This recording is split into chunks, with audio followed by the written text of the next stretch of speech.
I'm super excited to share with you exactly how my client, who's over 40 by the way, has lost over 5 kilos in 7 weeks. I'm going to take you into his plan behind the scenes to show you how many workouts he did, how many calories he ate, and how he actually stayed accountable to achieving these goals. And it's going to be fantastic for you. If we've not met yet, I'm Gary. I'm a personal trainer and I co-own New Zealand's only fitness studio for people over the age of 40. And I want you to be successful. And that is why I want to take you on this deep dive to show you exactly how a coach like myself will take somebody from a journey of being very unfit to achieving fantastic results. And even like Sebastian, who's going to run a half marathon on the back of his newfound fitness and weight loss. So let's just jump into his sort of account, if you like. So this client that we got here, just want to take you through a couple of things. So when he came to us about 7 weeks ago, we were looking to increase fitness and we were looking to lose some body fat, get stronger. And the thing of it is, this client itself had no sort of history of exercise at all. So we started from a complete blank slate as we go forward. So what I want to kind of go through really is that in just 7 weeks, we were able to lose 5 kilos, okay? Which is about 11 pounds. And that is not too shabby at all. And that amount of weight is actually significant. It has a massive impact on your daily life. So something like this can be done very sustainably in 7 weeks, like we just did it. It was nothing extreme, nothing crazy. I'm going to talk to you exactly how we do it. So when we come to growing younger here in our fitness facility, I have 3 pillars of success that everyone needs to be able to lose weight and be healthy and everything else, right? So you need a fitness program. And you need a fitness program that actually concentrates on cardio and strength training. Because if you only have part of it, you're not getting the full benefits of a healthy life. We need cardio. You need 150 minutes of cardio per week to look after our heart. It helps build some calories.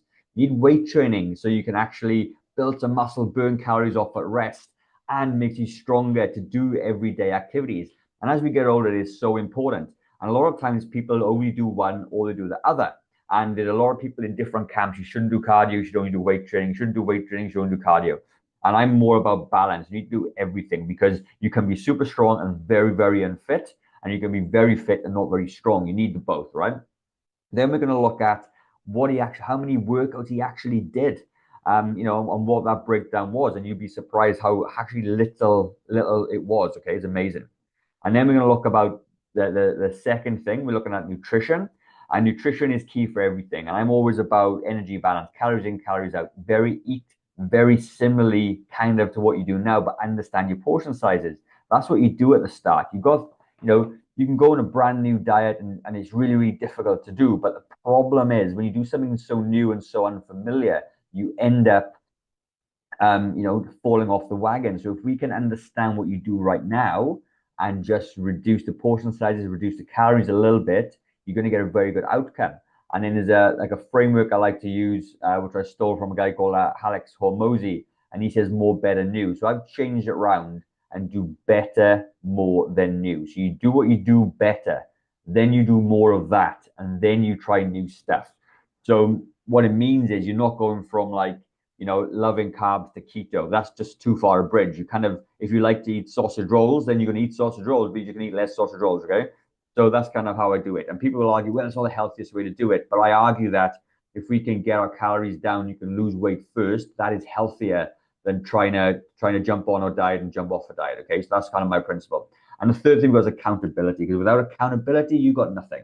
So we wrap this whole thing together in fitness, nutrition, and accountability. So let's just jump in and we talk about his fitness. So what we did was we had a very, very basic program that we had going on. So to date, he's done 19 weight training sessions and he's done 23 cardio sessions. And these sessions were walking, a little bit of running, because he's also training for a half marathon as well. So that's included. But you'll find that it's not super crazy amount, right? So when we go into the program that we have, I have a structure of where I like to program workouts, and I like to do full body workouts because they're way more time efficient. Think of it: if you're doing leg day, back day, shoulder day, like really traditional stuff, then the problem you got is if you miss leg day on Thursday, you never train your legs because you're going to do Monday chest day again, right? But if you get full body workouts in, you can do Monday and Wednesday, you can miss Friday, but you still hit all the muscles of the body. And every time you do that, you are strengthening, you are getting better. Okay. So let's just jump into his full body program. So I will mention that he hasn't really got any issues going on. So it's like he hasn't got any shoulder problems or anything. And we just go through this thing. It's changed a little bit over the last 7 weeks, but essentially he's doing a warm up. Okay.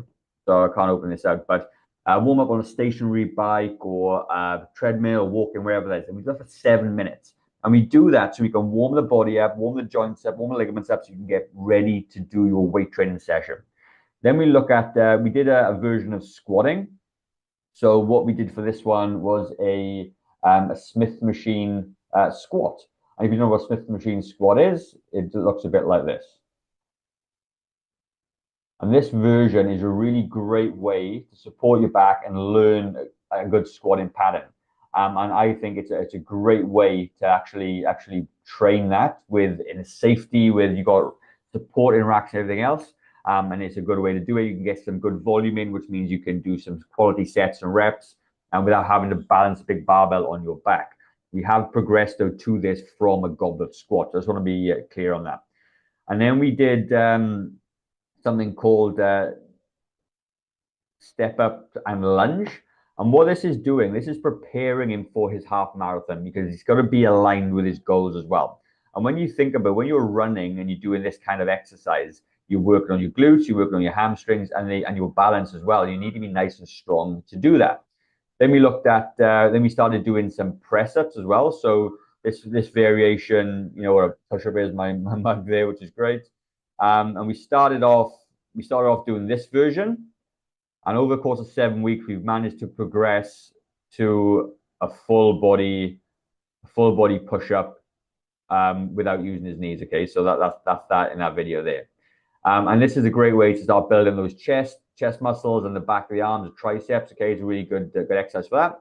Then we went out and we started doing a lat pull down. So the amazing thing about a lat pull down is that it actually works your back and your biceps. Okay. And so locking your shoulders down and you're pulling the weight down towards the front of the chest. And you slowly take it back up again. So this is a really good exercise. A lot of people don't work their back enough, all right? We'll be sitting down all day long and you need to have a back exercise in there to help strengthen the posterior chain, or a fancy word for the muscles in the back. That's going to support you all day long. It's going to relieve lots of back pain and whatnot. So a lat pull down and seated row are fantastic exercises. The other thing I do as well is I always double the back exercises because we spend a lot of time sitting down. There's a kind of golden ratio for every one chest exercise, you do 2 back exercises. A really nice way to do it to make sure that you exercise those muscles of the body. And the seated row that we go through looks a little bit like this. You can see leaning forward and then pulling back, squeezing those shoulders together, because the back has kind of 2 different levels. There's a bit more, there's a lot of muscles in the back. So this one is working sort of the mid back range and the lats, and the lat pull down is actually working more the lats as well. So we need to do both of these things together to make this work. And the last but not least, the other exercise we got then is a dumbbell shoulder press. And the dumbbell shoulder press is really there working your upper push, okay? You're working the shoulders, the triceps, a little bit of core as well for stability to make sure you don't bend backwards. But again, when we do this, you basically hit every single muscle of the body, and we've done it in a relatively short time. We can do this whole thing in about 30 minutes, which is pretty cool, right? Maybe a little bit more if you take longer to rest. Then we're looking at a core workout. So we progressed from crunches, and we've gone into something called a cross knee plank, which is a little bit more dynamic.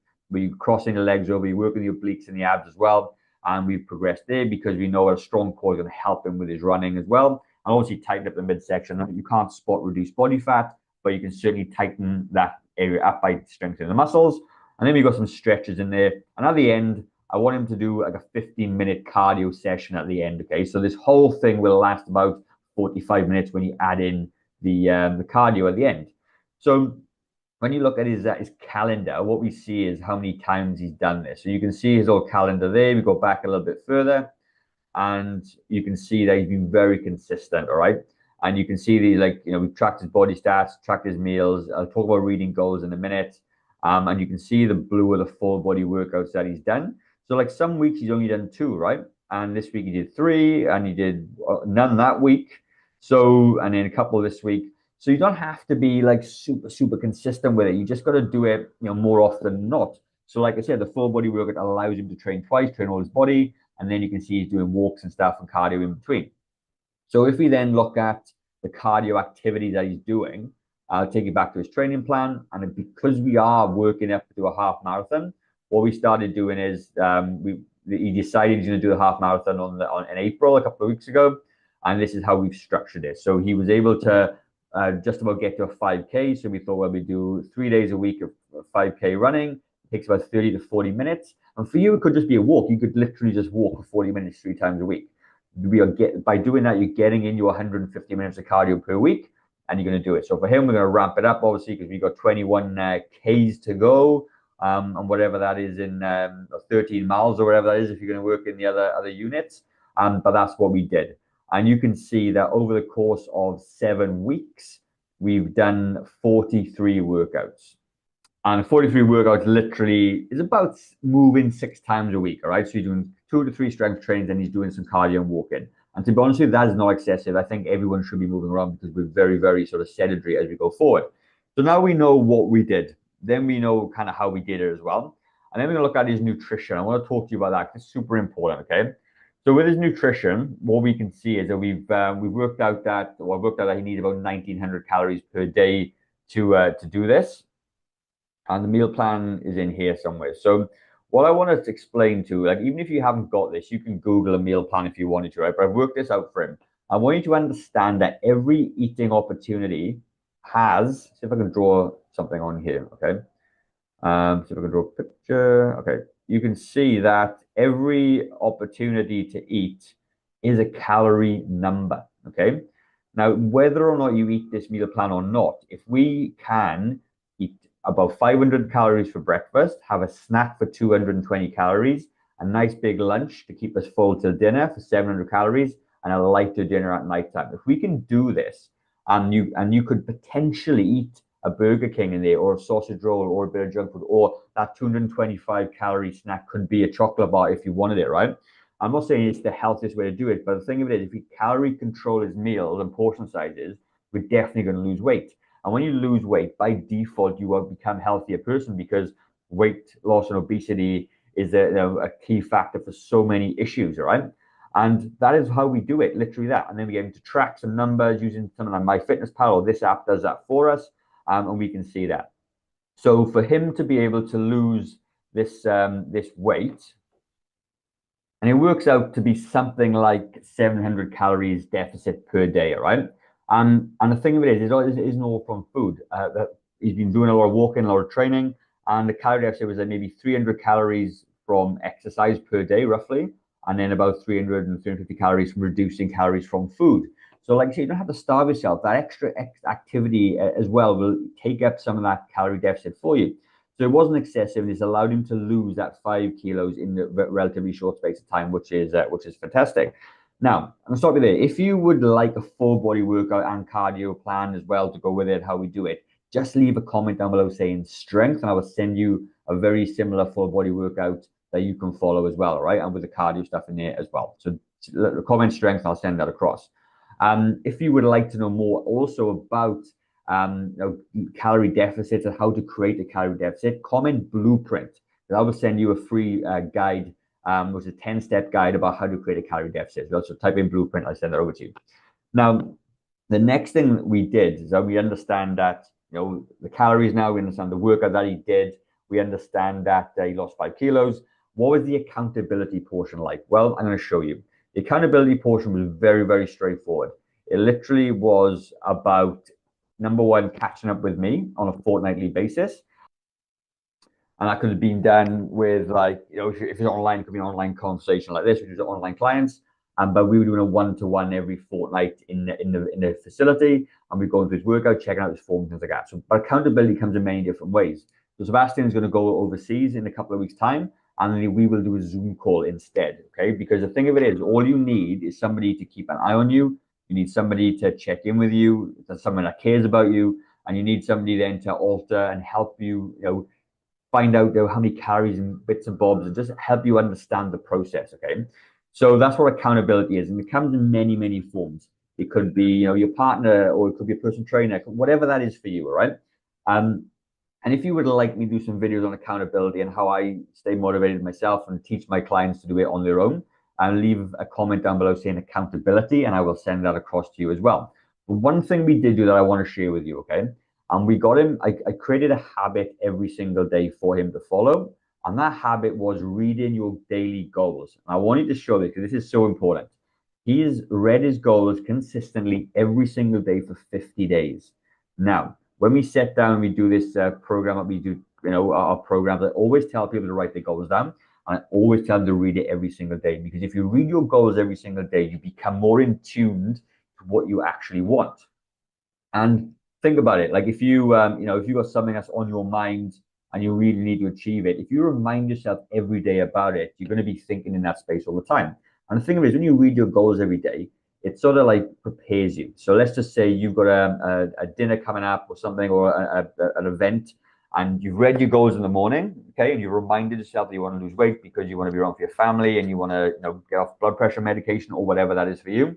When it comes to the time that you may fall off track, you've remembered your goals. Because if the last time you thought about your goals was 2 weeks ago, it's very easy to forget it and just go with the flow.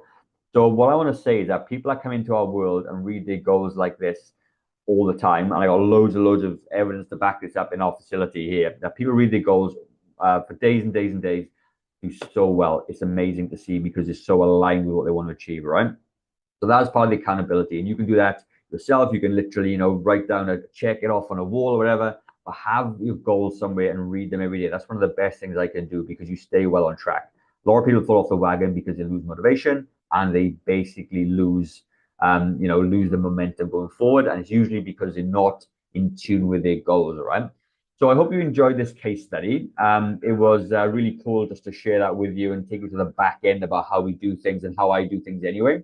I would love to hear your thoughts. Let me know what your goals are. Let me know what you're struggling with, and like I can kind of create more videos around that. Somebody wanted a video on about accountability, so I'm going to do that one soon as well. But yeah, like that's the video right there. I'm going to leave another video up in the top left hand corner.